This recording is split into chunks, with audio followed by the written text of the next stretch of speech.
Hello, this is Angela from Natural Living Alchemy. Welcome to my channel. Today we are going to be making a tea blend that you can use during allergy season. And by the end of this video, you may even have a few new herbal allies to reach for during allergy season. Now, before we get into sharing this recipe, I just want to remind you that I am not a doctor. Absolutely none of what is on this channel would be considered medical advice. It's here for education and entertainment purposes only, and it is up to you to talk to your healthcare professionals before following anything that I say. Let's talk first about the allergy response itself. What is it? Well, an allergy occurs when your body is reacting to a foreign protein, and these are typically referred to as allergens. These proteins are typically harmless, but if you have an allergy to a particular protein, your body's defense system overreacts to its presence. So another way of saying it is an allergic reaction is just the body's response to an allergen protein. The body then releases something called histamine, and this is a chemical that produces an inflammatory response that is triggered by seasonal irritants such as pollen and mold spores. So that right there is actually telling us that a key factor to allergies and allergic reactions is inflammation. Now, histamines are primarily stored in our mast cells and a specific type of white blood cell called basophils. So they bind to specific receptors found throughout the body, which then create physiological effects. Now, one effect that it could be causing is an increased permeability of your blood vessels, which then allows immune cells to reach the affected area a little bit more easily. However, this is the same process which leads to the symptoms which are generally associated with allergies, and I will talk about some of those symptoms in just a moment. Histamines in themselves are very complex chemicals that are needed to actually help regulate certain actions within the body. And to get rid of histamines completely would actually be devastating to the system. But there are things that we could definitely do to help keep them balanced. Now, if you are able to keep those histamine levels down, but not shut off completely, you will most likely experience less frequent sneezing, nasal congestion, or watery eyes. Now, some common triggers that could set off this allergic response are pollens, such as trees, from grass, or from weeds, different mold spores, dust mites, as well as animal dander. So what would be some symptoms of an allergic response? How do you actually know if you're having one? Well, it would be runny nose, congestion, possibly sense of smell, coughing, sneezing, headaches, itchy, red, watery eyes, increased mucus production, as well as a post-nasal drip. So some possible treatments for allergies would be antihistamines, different nasal sprays that are on the market, decongestants, asthma medications, immunotherapy such as an allergy shot, or this allergy relief tea blend that I'm going to share with you right away. Now let's just briefly touch on the herbs that are featured in this recipe. And just know at the end of the video, I'm also going to be giving you some different suggestions for some other herbal allies that you might want to also reach for.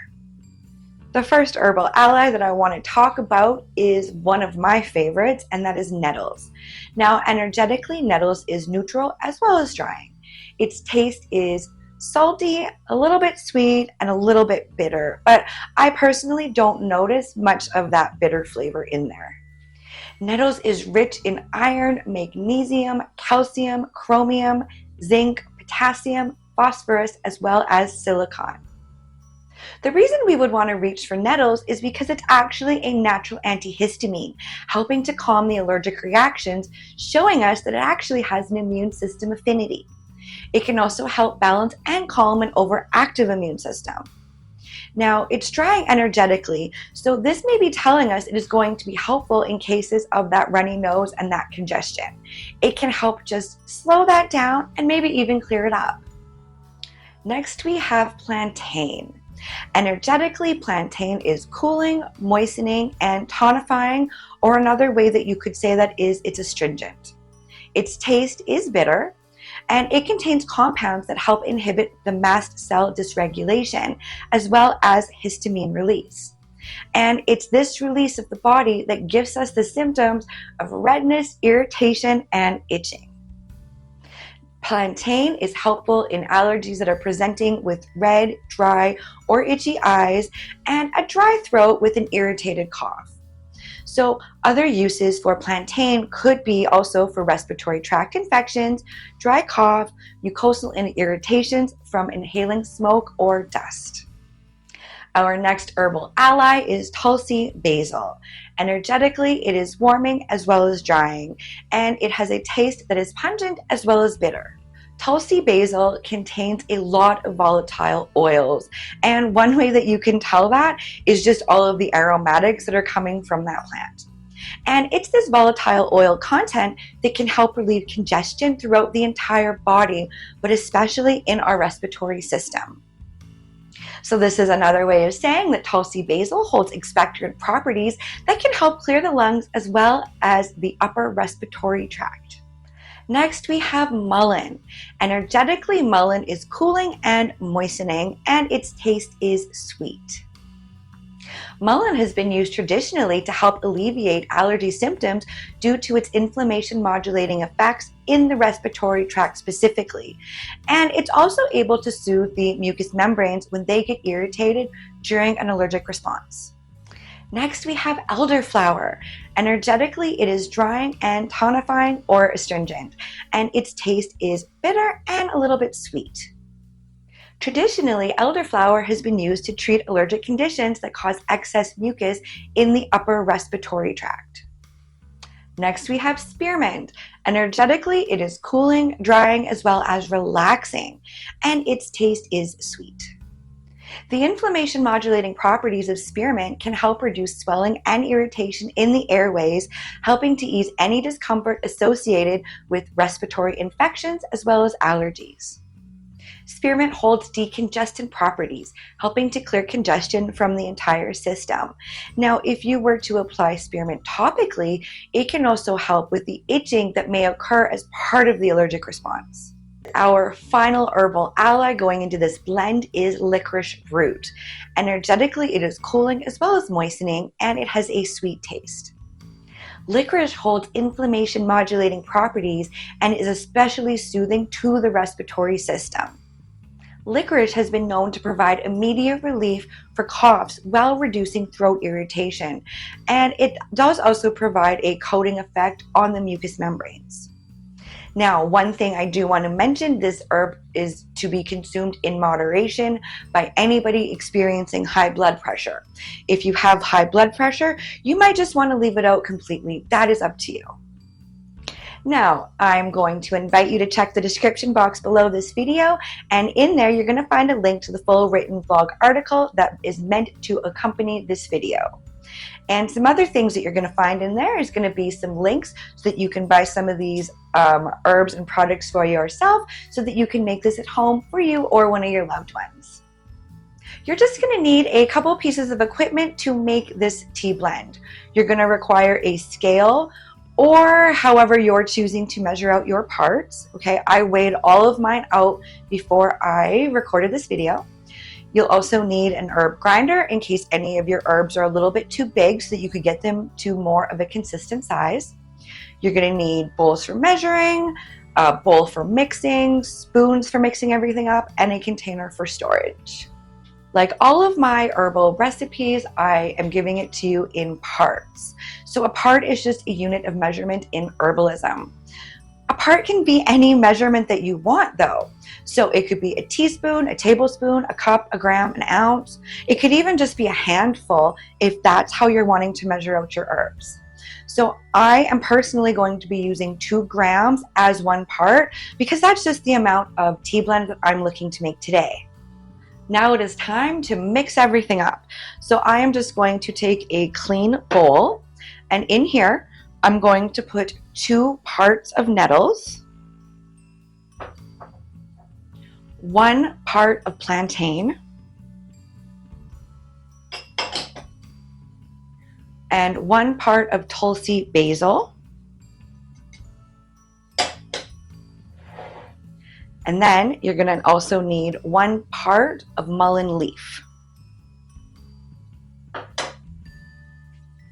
3/4 of a part of elderflower,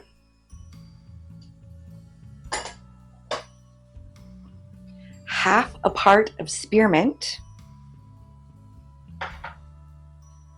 and then 1/4 part of licorice root. Once you have everything in your bowl, we're just going to mix it until it is nicely combined.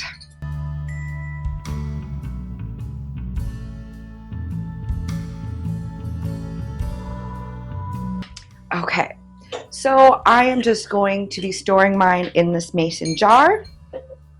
Other ways that you could store this too is you can actually, I found them on Amazon. I will throw them in that description box below in case you want to use these, but you can get tea bags that you just fill yourself. They come empty, and that you can either, I've seen ones that are heat sealed. I've used just a little flat iron, or you can also get ones that are just like a drawstring closure. Whichever ones that you want to use are perfect. Just so I don't make a mess by dumping this all over, I just also like to use a funnel to just pour it into my jar.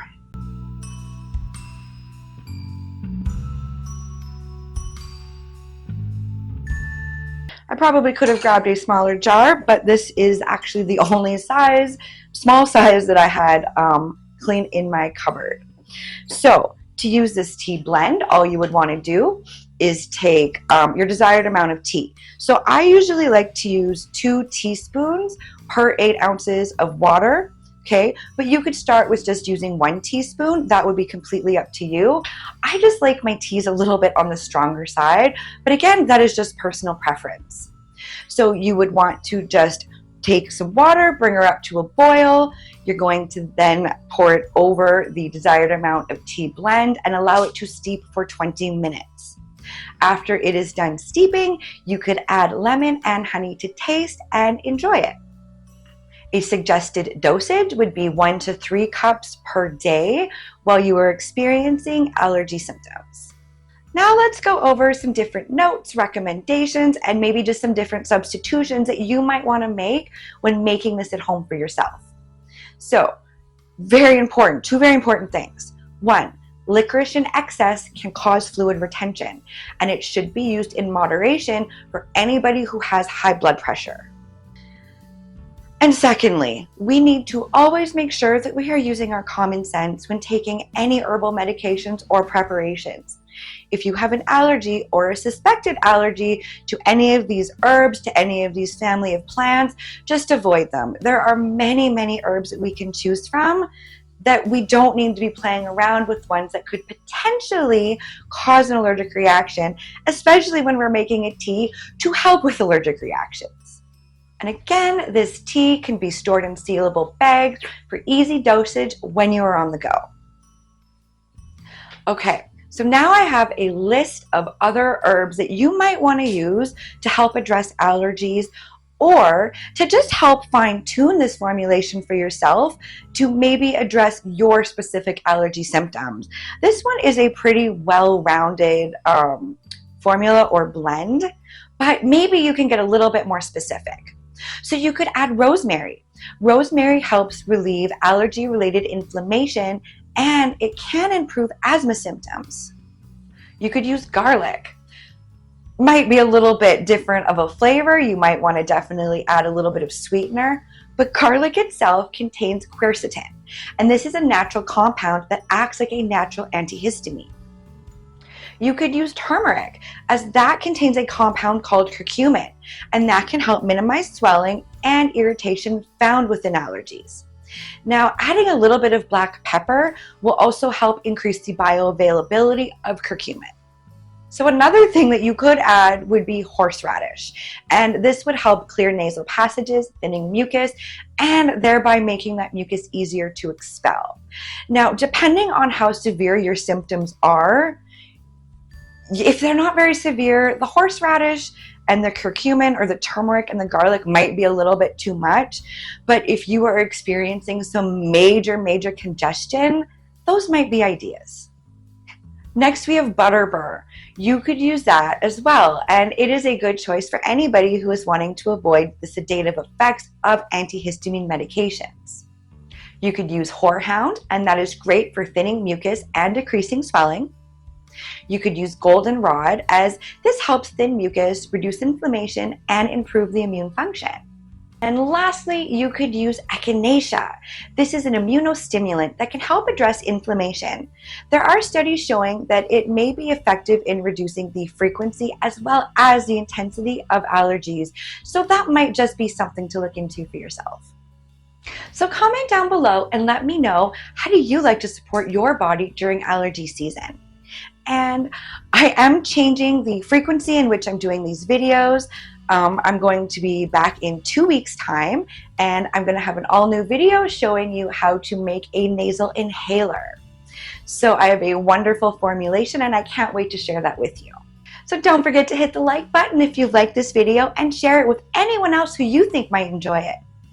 Consider subscribing to the channel so that we can spend more time together and that you don't miss future videos. I just want to say, though, thanks for stopping by today, and I'll see you next time.